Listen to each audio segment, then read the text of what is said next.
There has been a lot of talk since September 11th about the number of people who hate America. And I guess some people do. It must have taken a powerful lot of hate for those terrorists to have done what they did that terrible day. But I like to think that for everybody who hates this country, there are an awful lot of other people who just don't understand us. You see, if you live in a third world country, or under the thumb of a dictator, or in any nation that belongs to the government of the month club, you can't understand how this country, this America, has been able to survive using the same basic political blueprint since the 1700s. Now, we've evolved incredibly. We've had riots in the streets. We've had 4 presidents assassinated, scandals in Washington. We've had contested presidential elections. We have fought in unpopular foreign wars, and we have seen brother kill brother in our own divisive civil war. But through all of that, we have somehow managed to lead and feed the world. We've added 37 stars to our flag, and we have seen that flag planted on the surface of the moon, and still, some people don't understand. And far too many of them call themselves Americans. To understand where we are today, though, to understand the America of this moment, you have to go back to when those first shots were fired at Lexington and Concord. You have to go back to the Revolutionary War. We forget today that it was nearly 6 long, bloody years. Nearly 11,000 people killed, maimed, mutilated, herds and flocks scattered to the wind, homes and hamlets burned, men hanged for treason, and everybody on both sides just wanted it to get over. Now, it's instructive that during the Revolutionary War, George Washington's ragtag, underpaid, underfed, underclothed, underhoused army never really won that many spectacular battles. But in some ways, Washington wasn't worried. He knew that the only way to continue to fight the awesome army and the might of the British Empire was to be able to hit and run, and by that I mean to retreat, to walk away and fight another day. Finally, it did get over at Yorktown, and that might not have been an American victory had not part of the French fleet shown up. You see, it was as if we had the ball and were up by 1 point and the clock ran out. So because the Revolutionary War was decisive but not dramatic, it took us 2 long years to win the peace in Paris. And whom did we send to negotiate? The original odd couple. Acerbic, acid-tongued, opinionated, loud John Adams, who maybe more than anybody else in colonial times ate, breathed, and slept the cause of liberty.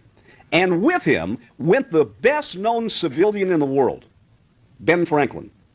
He had been an American in Paris. He came home to see if he could help out during the Revolution. Now he was going back. But as much as we honor Benjamin Franklin today, John Adams thought that Ben Franklin was the worst possible choice.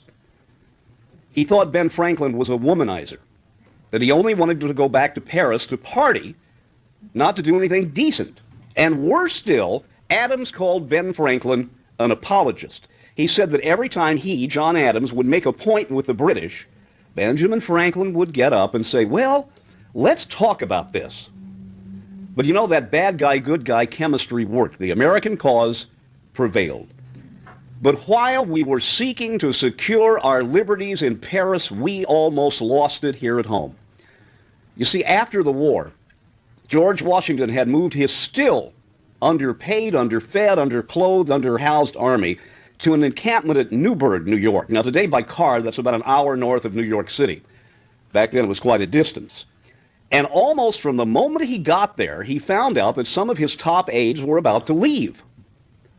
They were willing to settle for half a loaf of liberty in return for just being home with their families. And Washington didn't blame them, because he didn't want to be there either. But he understood something they didn't, and that was that if the army fell apart and word of that got back to Paris, then Adams and Franklin and John Jay, who had joined them, could not negotiate anymore from a position of strength. He could not let that happen. He would not let the fruits of liberty die on the vine so close to final harvest. And to this end, George Washington had repeatedly written to nearly every member of the Continental Congress, begging them to not renege on their promises to reward the heroes of the Revolution, but it had been to no avail. Finally, one day, George Washington's top aide came to him and told him half his army was about to mutiny if the paychecks didn't show up. Ironically, and thank God, that same day he got a little short letter in the mail. Now, it didn't say very much. It basically was from a member of the Continental Congress that said, look, George, just hang in there. Whenever the treaty is signed, we'll make sure the soldiers are paid. So without drawing another breath, Washington called an emergency meeting that night of all of his aides and all of his officers in a long wooden building called the Temple of Virtue. It's still there, preserved. It's a shrine. It's the chapel at Newberg. Washington was the last to arrive. He walked in slowly, dreading public speaking. Now, it is true that George Washington had rotten teeth and bad dentures. You look at any painting of Washington, or the $1 bill, don't look at it now, he never smiled. He walked to the front and turned around, and very quietly he reminded his troops of the precious nature of freedom and the reason that they had to be patient. He then took that letter out of his pocket and held it up to read it, but he found he couldn't read it. Not that the light was bad, or that he feared the reaction of his troops, but George Washington's eyesight had failed. And so from a pocket, he took a tiny pair of wire-rimmed glasses and put them on, and immediately in the room, almost everyone gasped. You see, today, we think nothing about wearing glasses, but in Washington's time, it was a symbol of weakness. And he spoke. My friends, you who have been with me through the long prosecution of this war have watched me grow old and gray. But now I find I am nearly blind. He read the letter with great difficulty, put it and his glasses back into his pocket, and walked out. Didn't say another word. Now, historians don't tell us anything about what was in that letter. But they tell us that every man in that room who kept a diary or ledger would write in it that night that when George Washington left the temple, the seasoned, battle-hardened soldiers there wept. For they had seen their father figure. They saw a man who led them to victory, who got down on his knees to plead their case before the Continental Congress, a wealthy Virginia plantation owner who froze and starved with them at Valley Forge, humbled himself in their eyes in the cause of liberty. And they suddenly realized that if George Washington were vulnerable and fragile and frail, so vulnerable and fragile and frail is freedom.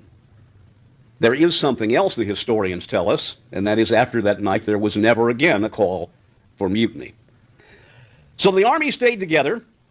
The British signed on the dotted line. The American delegation came home. The soldiers got paid, and then for nearly 3 long, excruciating years, the indecisive Continental Congress sat around in low gear doing nothing, squandering our newfound freedom. Finally, some progressive members convinced the leadership that if America were ever going to move forward, if she were ever going to be a separate and distinct nation, if the dreams of the patriots were ever going to be fulfilled, something had to happen now, because their window of opportunity was about to close. So 100 delegates met in the heat of a Philadelphia summer without benefit of air conditioning or right guard. And when they gathered together that first night, they asked themselves this daunting question: what in God's name do we do now? So what these young men did, most of them lawyers, one of them a shoemaker, what these men did in Philadelphia that summer for us was to turn the world upside down. For they would write in black and white that power belongs to the people. And when they designed the game plan for the new American government, they based it on the one geometric figure that cannot fall in on itself, the triangle, with an executive, a legislative, and a judicial branch. And in a stroke of genius, they anointed each branch with the power and the responsibility to spy on the other two in a unique system of checks and balances. And they further fixed it so that no branch of the American government can operate alone. And when it came time to design the executive branch, they knew they had to do their best work, for it would be the executive branch that would forge America's foreign policy. It would be the president who would be the visible representative of this country abroad. And the more they debated, the more they talked about the persona, the charisma of the president, the more their eyes strayed to the front of the room, to the president of the Constitutional Convention, a tall, quiet man who had been with them through every step of the debate, keeping them on track and in focus, a man with rotten teeth and bad eyesight. A man who shocked the world because after the Revolutionary War was over, George Washington turned in his sword to the Continental Congress, saying that the new American government should be run by civilians, not military officers. In many ways, the presidency of this country was designed in the image of George Washington. So the next time you hear him referred to as the father of our country, it will make even more sense.